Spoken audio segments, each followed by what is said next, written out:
Okay, Exodus 12 today.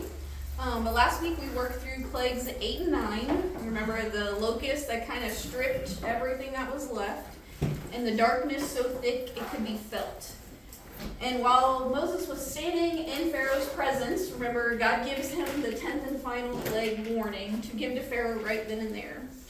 And what's kind of interesting, before that plague happens, God kind of takes a pause on everything because he is going to give them detailed instructions for what is to come in this last plague and then what is to come for generations after that. So he kind of stops and gives some instructions to Moses here. So God's not really in a hurry to get to this last plague. He's orchestrating every single minute for a purpose. So it's all been for a purpose all along.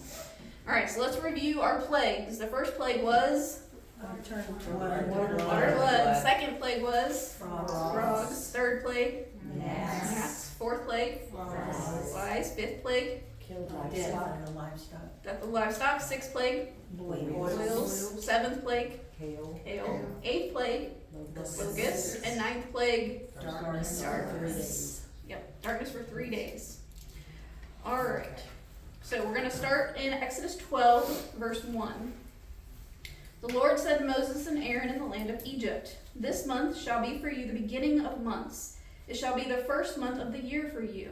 Tell all the congregation of Israel that on the 10th day of this month, every man shall take a lamb according to their father's houses, a lamb for a household. And if the household is too small for a lamb, then he and his nearest neighbor shall take according to the number of persons. According to what each can eat, you shall make your count for the lamb. Your lamb shall be without blemish, a male 1 year old. You may take it from the sheep or from the goats, and you shall keep it until the 14th day of this month, when the whole assembly of the congregation of Israel shall kill their lambs at twilight." All right, so God opens up by telling Moses and Aaron that this month, which is their Nisan, Nisan, falls between our kind of March and April. Okay, so remember they're going by the moon, so their months are a little different. Is now going to be the very first day of the new year, okay, for them. So this is going to be Passover, and it was a calendar reset. Okay, so they're saying however you decided to start your year, your months beforehand, I'm now resetting it. This is now going to be the first of the year for me. So this is how Israel is going to mark their time moving forward for them, okay? And this tells us how significant God believed this was going to be for them. We're literally starting a brand new calendar, okay? So the instructions for how they were going to choose a lamb were incredibly precise. He didn't just say, just go out and pick any old thing and kill it and eat it, okay? They were going to choose it on the 10th day of the month, okay? Each household was to pick their own lamb, so you couldn't just allow somebody else to go pick a lamb for you. You had to go pick it. They could also pick a goat, we're going to talk about in a second. Had to be male, had to be 1 year old with no blemishes, so no physical outward markings. And if your household was too small, you could go and eat with your neighbor, okay? So he's giving all of these different instructions for how we were going to do this. Okay, so if it's just you and one other person, you could go have dinner with your neighbors and eat some of their lamb. So we're not going to waste anything, okay? So it's interesting, have you ever heard before that God told Moses that they could pick from the lambs or the goats? We don't hear that a whole lot. Well, at this time in Israel's history, and for a very, very long time after that, they considered sheep and goats to basically be the same animal. The flocks were a mixture of both, and they, even in their wordage, just used it for herd. So it could be however many percentages of goats and sheep. They did not distinguish between goats and sheep. They were basically the same animal to them. They cared for them the same, they had the same needs. Now, we know that they are different species of animals, okay? But to them, they just had their flocks and herds together because they needed the same thing. They needed water, they needed grass, they needed protection. They were the same thing. So we see this come up later in the New Testament when Jesus said he's going to separate out the sheep and the goats. That would have been an even bigger deal to them because that was something they did not do.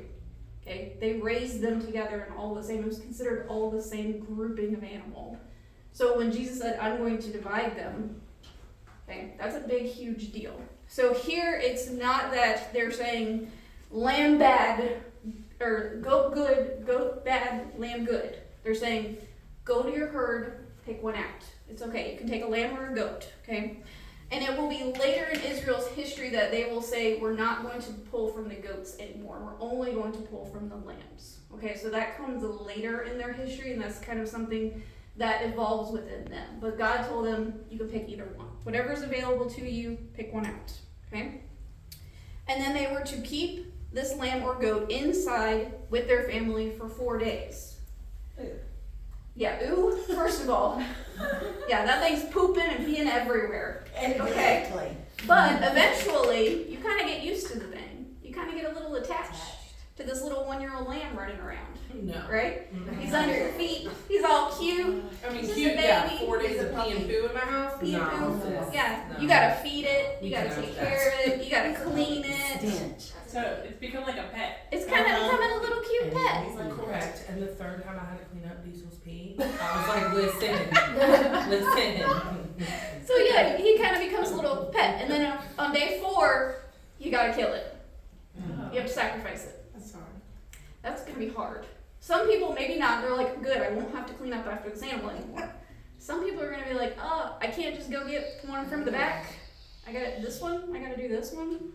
Yeah, and he says exactly at midnight. At midnight, you have to kill it. Okay?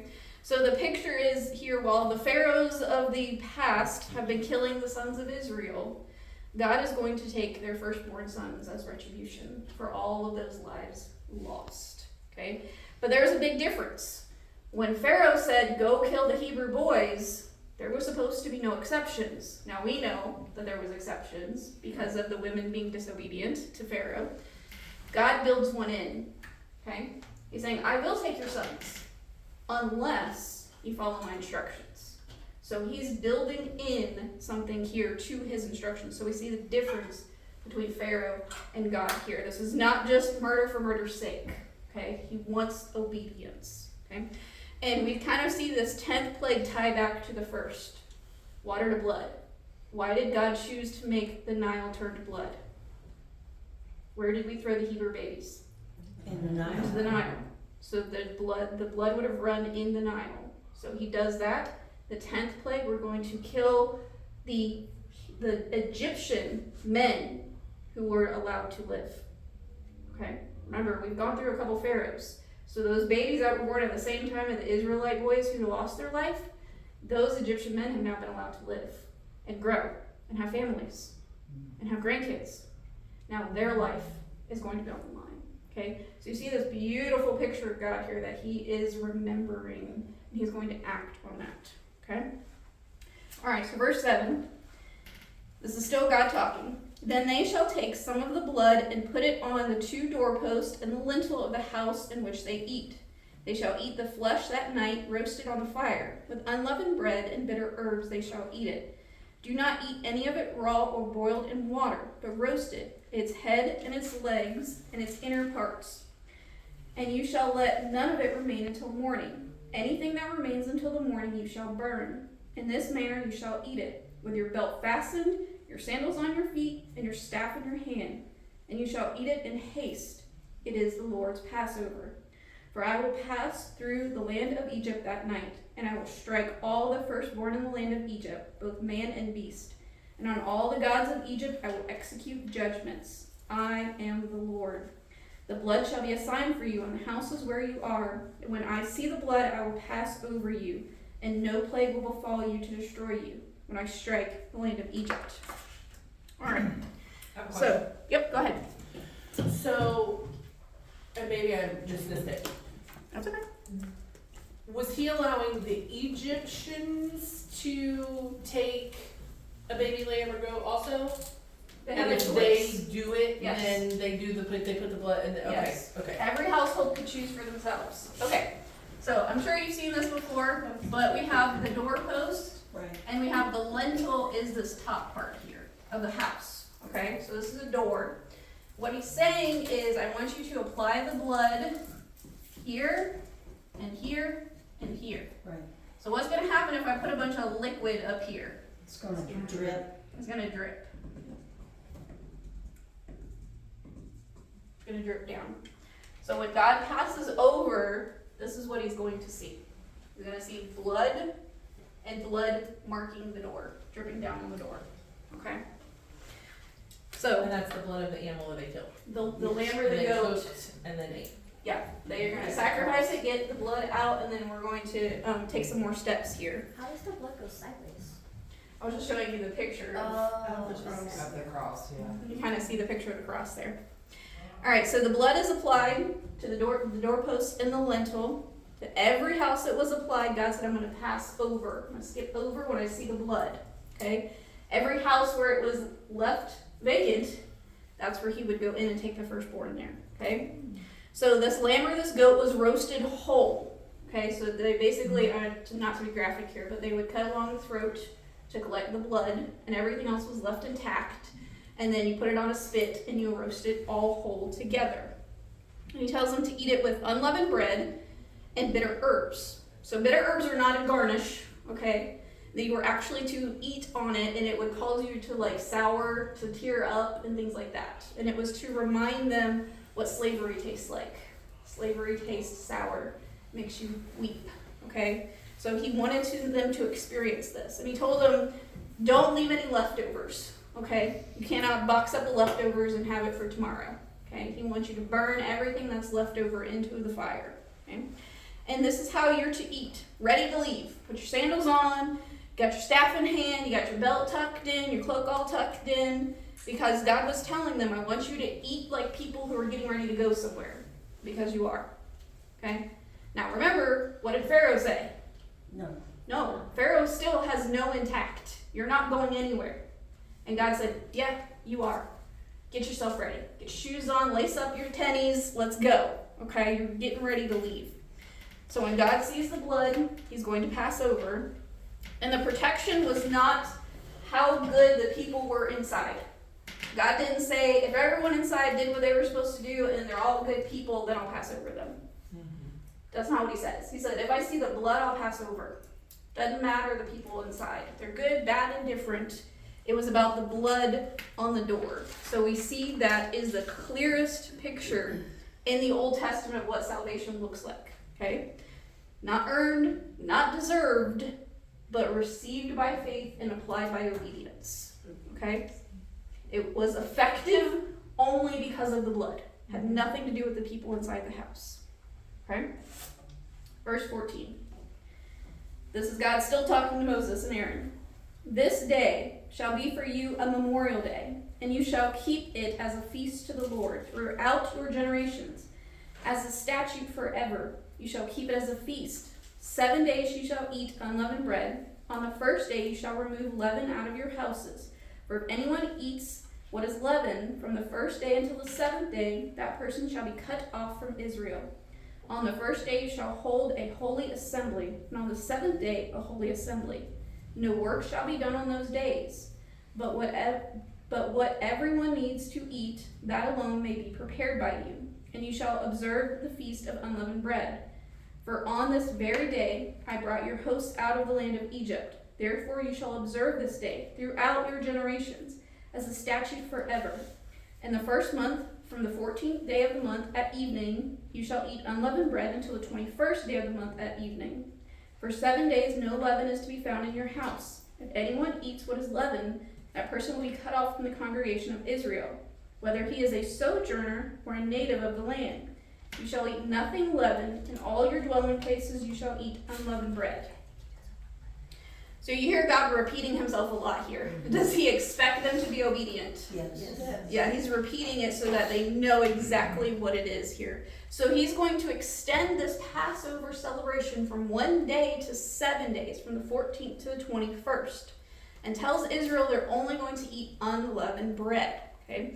And whoever ate leavened bread during that week was going to be cut off from the congregation. So why unleavened bread? Well, we have a practical reason here. When you put leaven into bread, what do you then have to do with it? You have to let it rise, usually for several hours, sometimes overnight, things like that. So if he's telling them, get your shoes on, get your staff in hand, do we have time to let the bread rise? No. No, because we ain't gonna be here in the morning to be cooking this bread tomorrow morning, right? Okay. And spiritually, leaven is represented throughout Scripture as kind of sin working its way in. Because we just need a tiny little bit of leaven. If you've ever made your own bread or things like that, you just need the tiniest little scoop of yeast. And your whole bread just goes crazy, right? You can just make so much out of this tiny little bit, okay? So spiritually speaking, that's kind of the picture there. The Feast of Unleavened Bread was supposed to be a week-long picture of purity, okay, of what God was doing with these people. Now, the Israelites don't know it at this moment. But if you hear what God is saying here, he's saying, you're going to do this every year. So in order to celebrate something, what has to happen? You have to survive. And he's telling them, you're getting ready to leave Egypt. So he's telling them, you're going to have generations. You guys are going to do this every year. You're going to remember this night. Now remember, where are we? We're in the sandals of those Israelite and those Hebrews and those Egyptians, right? We're going, I don't know if we're going to make it till morning. We've got this guy who's going to pass over our house and kill everybody. We've gone through all of these plagues. If we try to leave, they're just going to massacre us because they've got an army and we don't. And you're going to tell me we're going to institute a new holiday? To go over their new calendar. Right, with a new calendar? Time out. We're going to get a week off of work? You remember, they're slaves. They don't get time off. They don't have weekends. They don't have holidays. They don't have PTO. Okay? And God is saying, I'm going to give you a week off. When you get to your new home, when you survive all of this, I'm going to give you a new calendar. You're going to get a week off. Already marked on the calendar. So, you know, the ladies in here who are in the Israelite shoes, y'all are like, yes, I'll sign me up for that, right? I already have vacation time planned when we get out of here. Okay, God, I'm with you, right? I'm with you on this. All right, so he tells them, you're going to observe this every year. It's not just going to be a one-time event. It is going to be the centerpiece of your calendar, this week of rest and remembrance, okay? And so he takes remembrance seriously. He doesn't just say, trust me, and then I'm going to get you out of here, and then you're going to be on your own, right? He's saying, I'm going to be with you. You're going to remember this night, okay? So God required Israel to remember this moment every year for the rest of their history. This was not just going to be about intellect. We're not just going to write it down in a history book and remember it for our children when they're learning about the history. This was something they're going to reenact every single year. Tasting those bitter herbs, eating that unleavened bread. Okay? Again and again and again. Verse 21. Then Moses called all the elders of Israel and said to them, go and select lambs for yourself according to your clans, and kill the Passover lamb. Take a bunch of hyssop and dip it in the blood that is in the basin, and touch the lintel and the 2 doorposts with the blood that is in the basin. None of you shall go out of the door of his house until the morning, for the Lord will pass through to strike the Egyptians, and when he sees the blood on the lintel and on the 2 doorposts, the Lord will pass over the door and will not allow the destroyer to enter your house to strike you. You shall observe this rite as a statute for you and for your sons forever.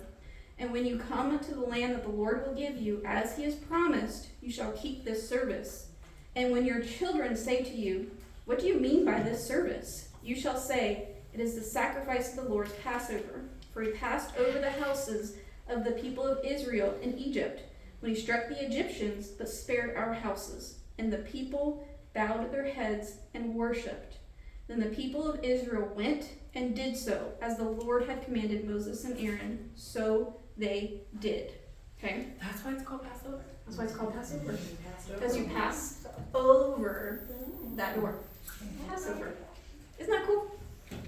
Well, the other side of this is my grandparents are Jewish, so I have celebrated so many Passovers, it's not even funny. Yeah. And I'm just learning You're just why learning it's the called why Passover. behind it. Got it. Yep. Yep. Pretty like thanks.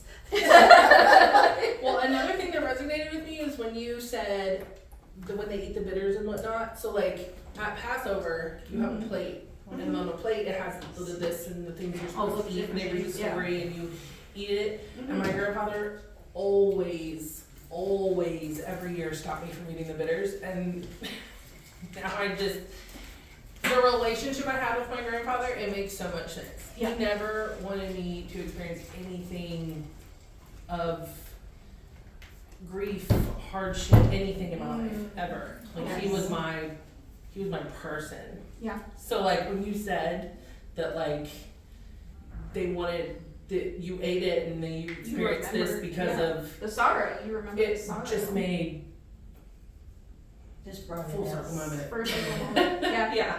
Because that's what a lot of Jewish people will do. They'll intentionally skip over that because they don't want to go back to that sorrow.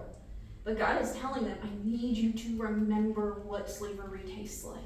Because I don't want you to go back. I don't want you to get a taste for it. Because I want you to remember what it tastes like. Now, they've added some things to their plate Yeah. that aren't there.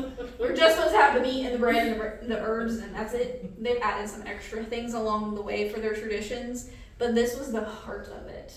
Remember that I'm He providing wasn't you drink the salty water. drink the salty water. Yeah. Remember the lamb that was sacrificed for you and the blood that had to be applied. Remember the bitter herbs of where you're coming from. And remember the unleavened bread. I'm getting you out of here tonight. You're not even gonna have time to let your bread rise. I'm getting you out tonight, okay? So Moses gathers up all the elders and he passes along everything that God had told him so that they could then pass it on to their families and so on. I want you to go, I want you to get the lambs, okay? We're going to apply the blood and don't leave your house until morning. You do not want to be caught outside of the house because we don't know when this is going to happen. God told us tonight, stay inside. God's going to pass over, and the only way you are going to be protected is if you are inside. Just because your family applied the blood at the door and then you went outside, you're not covered. You got to be inside the house to be protected. So remember, Moses is getting all of this stuff, and he is looking at who's right next to him. Aaron. Who's firstborn? Aaron. Moses has to obey, not for himself. If he didn't do anything, he would survive. He would go on to lead the people who were left and just would go about his everyday life. He's looking at his brother. So it's not the firstborn children. It's Firstborn son. in total. In total. Like if they are 40 years old. Never does not matter how old. No. Because remember, we have the Egyptians who survived. Yeah, so we're paying back those babies that did not survive. So every man who was the firstborn, literally the one who opened the womb, it was their life on the line. Which could be a lot of them within a family. Which could be a lot of them within inside of one house. Yeah, this is not just we're going to kill one person inside the house and we're going to kill the Because oldest there was one. like It was the first multiple one. women. Yeah, like if the dad was the for- firstborn. Well, it was even like the dad was the firstborn, dad was the son firstborn, the son was the firstborn, the grandson, firstborn. Like, It grandpa, just kind of like went down the. whoever was a Yeah. firstborn son was on the chopping block. Yeah, so a whole house could have been sacrificed if that was the case, okay? So he tells them, go do all of this, don't leave your house. And Moses is looking at Aaron going, I've got to obey because it's my brother on the line here. We have to do this because his neck is on the line here. And every household was going to make that same choice. You might not be the one who was on the chopping block, but it could have been your dad, your brother, your son, your grandfather. Okay, so they had to decide if we're going to obey, even if it's not going to cost me anything. It might cost somebody else in my family something. Okay, so he tells them, make your choice, stay inside. So Moses also tells them what they're going to do with their children. He says, your children are going to start asking you questions because this is not a normal thing that we do. Yeah, right, we don't roast the lamb whole, we don't put blood on the doors outside, because your little kids are going to be going, what are we doing? Why are we doing this? You know, hey mom, dad, why are we doing this? He says, I want you to tell them. Don't hide it from them. Tell them this is what we're doing. This is the Lord's Passover. This is what God told us to do. We are going to be obedient, okay?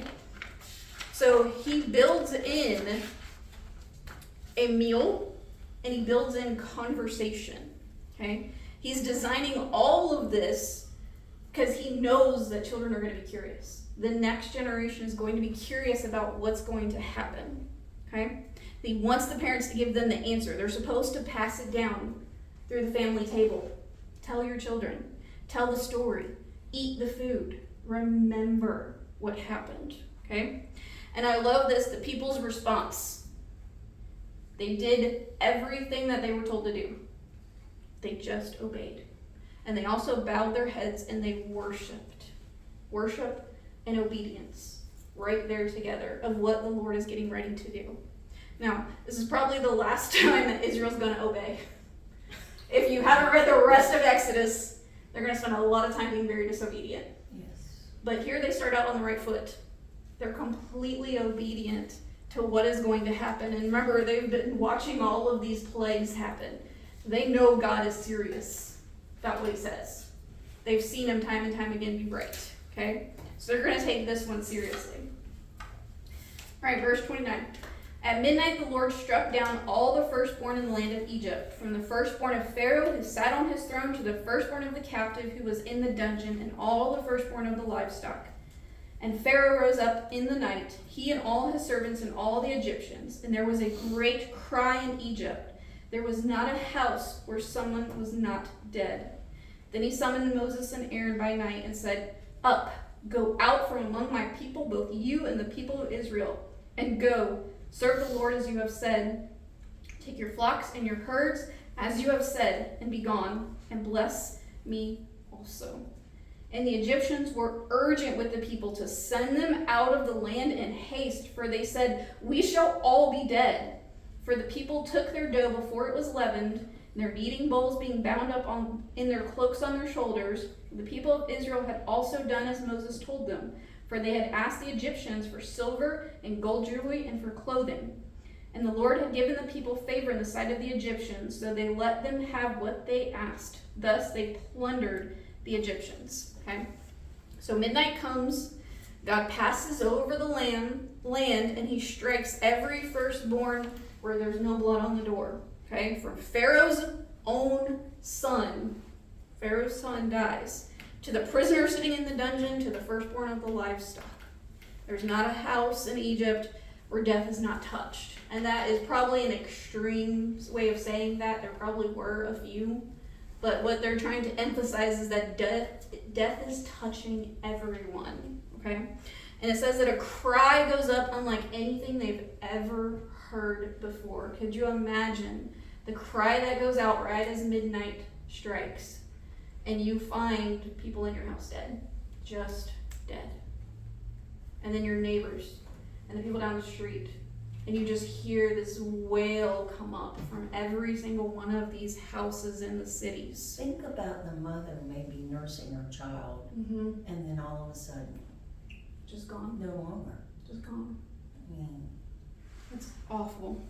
So Pharaoh, finally at his breaking point, he summons Moses and Aaron in that moment because he finds his son dead. Okay? And he tells them, finally, go. Get gone. That's what he tells them. Go, get gone.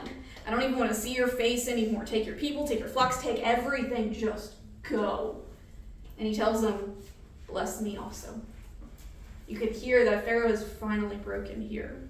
He says, bless me also. After 10 plagues, after the death of his own son, after he's lost everything, after his people have lost everything, he finally asks Moses for a blessing. Bless me as you go. Okay? So the Egyptians also, they're kicking people out of it. All their servants, get out, because if you stay, we're all going to die. Right? Because they didn't know how many more plagues were coming. They didn't know who else was going to be on the chopping block next. Go, get out of here. And then we get this confirmation of what God had told Moses all the way back on Mount Desolation. Remember, he says, when you leave, you're going to take gold and silver and clothes from the Egyptians, and they're going to hand it over to you willingly. Okay? So could you imagine these people out in the street, and they've just got carts, and the Egyptians are just literally stripping their stuff and tossing it in. That's the word for plunder there. It's like stripping. Like you're just, ripping out your earrings, you're just tossing it at them. Go, get out of here. Take whatever you want, get out of here. Okay? Now, the Egyptian historical records kind of go quiet a little bit here.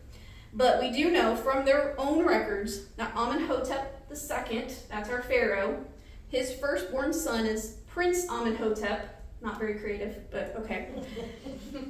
In the Egyptian records, we get only that he dies a mysterious death. That's it. That's the only record we have of Prince Amenhotep. He dies a mysterious death before he could take the throne. That's it. That's all we know.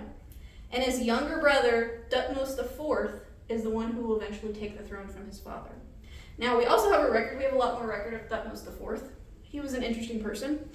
He decided that he needed to justify his rule as pharaoh. He's not firstborn. So he's got to justify his rule to the throne, okay, his claim to the throne. So he claims, and of course we can't verify this, but he claims that he had a vision dream, okay? And we even have the tablet of stone, which he had carved. He did not carve by his own hand, but he had carved. And it sits at the paws of the Sphinx.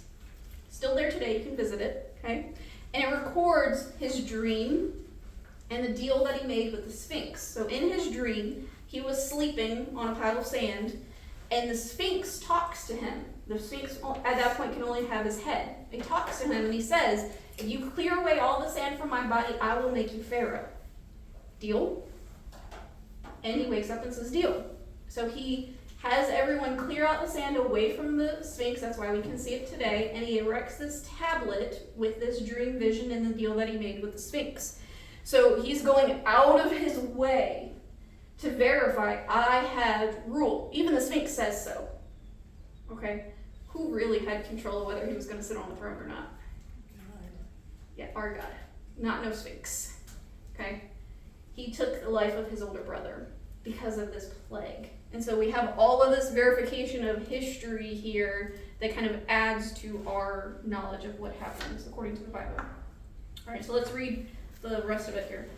All right, verse 37. And the people of Israel journeyed from Ramoth to Succoth, about 600,000 men on foot, besides women and children. A mixed multitude also went up with them, and very much livestock, both flocks and herds. And they baked unleavened cakes of the dough that they had brought out of Egypt, for it was not leavened, because they were thrust out of Egypt and could not wait, nor had they prepared any provisions for themselves. The day of the people of Israel lived in Egypt was 430 years. At the end of 430 years, on the very day, all the host of God went out from the land of Egypt. It was a night of watching by the Lord to bring them out of the land of Egypt. So this same night is the night of watching kept by the Lord by all the people of Israel throughout the generations. Okay, so they leave out of this same city that they helped build. Okay, these are one of the storehouse cities that they built as slaves. There's about 600,000 men on foot, plus women, children, livestock. 200 million people is a conservative guess. Very, very conservative estimate of people. They're all walking out of Egypt in the middle of the night. Don't miss this part tucked away in here. With them went a mixed multitude of people. The Hebrew literally says a swarm of people. So these are the Egyptians and the foreigners living in Egypt who decide to live with them. So are they included in the 200 million, or is that an add-on? As an add-on.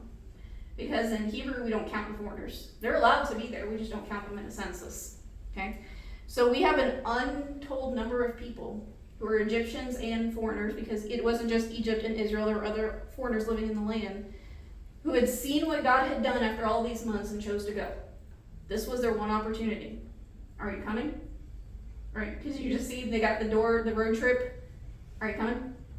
I was leaving at Frogs, so like. Right. You already By had your this bags template? packed, luggage Let's is roll. loaded on the car. Let's go. I was actually waiting at this. Right. Took y'all long enough to get here. Come on. Yeah, I've been waiting for you. So did they open the door? I mean, did they leave immediately after Passover? Yes. Like, Yeah, that's why God said, get your shoes on, we're going.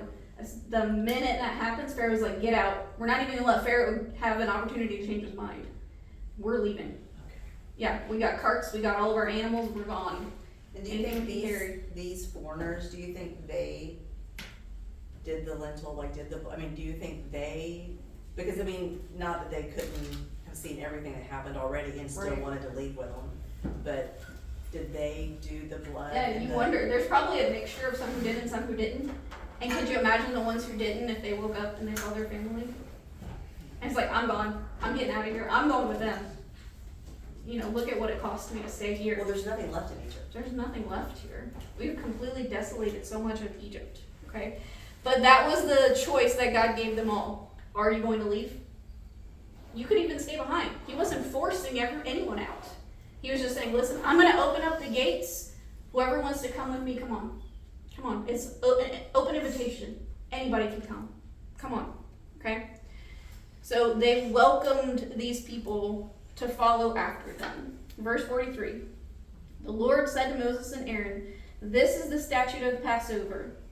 No foreigner shall eat of it, but every slave that is bought for money may eat of it after you have circumcised him.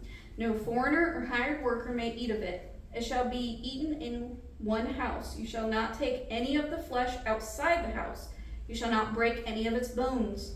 All the congregation of Israel shall keep it. If a stranger shall sojourn with you and would keep the Passover to the Lord, let all his males be circumcised. Then he may come near and keep it. He shall be as a native of the land, but no circumcised people shall eat of it. There shall be one law for the native and for the stranger who sojourns among you. All the people of Israel did just as the Lord commanded Moses and Aaron, and on that very day the Lord brought the people of Israel out of the land of Egypt by their hosts. So God gives some additional instructions here, okay? For this night, everybody gets to leave. Whether you ate it or not, you get to leave. But he's saying for future generations, now again, God's talking about a future that has not happened yet. They still have to get away from Egypt. Because if you haven't read the rest of the story, Pharaoh changes his mind. Surprise, surprise.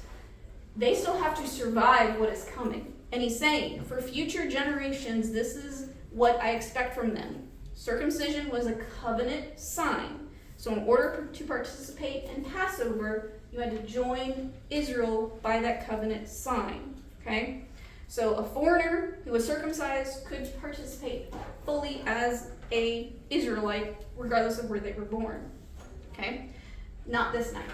They were not going to wait around for somebody to be circumcised. So this was Egypt's one opportunity. Come. Just as you are, come. Okay? There's also clarification about the bones here. The lamb's and the goat's bones were not to be broken. Now, we think reading it just a tiny little detail, right? But the New Testament points back to this in John 19:36, that when Jesus died on the cross, the soldiers did not break his bones. Okay? And we're even told by John that this was to fulfill the scripture that he would be the perfect Passover. No blemish, no broken bones. Okay? All kept intact. So this chapter closes with this simple but beautiful statement. All the people of Israel did just as Yahweh commanded. They all obeyed. They all left. They all went out. So God was requiring for them to participate with obedience. Okay? It was not their blood on the door. It was a lamb's blood, a sacrificial thing in their place. They had to follow all of these requirements, and then they could just walk out of Egypt. After being there for hundreds of years, all they had to do was walk out. So I asked you the question when we started all of this. Whose sandals were you in? An Israelites or an Egyptians? Now you've got your sandals on. So you have to make that choice for yourself. Are you leaving tonight? This is your one opportunity. Are you leaving? Are you going? You're going to do what the Lord asks you to do. Okay? So they had to act on their belief now and tell their children and their children's children and their children's children. So here's your challenge for yourself this week. What does your faith and the blood of Christ look like in your daily life? Okay? Because they had to apply the blood and then they had to leave. So there was an action that happened after all of this. They had to get up and walk out and walk in faith that God was going to protect them and give them all of these promises. So what does that look like in our life? It should shape what we do, how we spend our time, what others see, because this was never supposed to be just a private thing between you and the Lord. To watch 2 million people walk out of the land was not a private venture. Okay? It was supposed to be a very public display of their faith in Yahweh.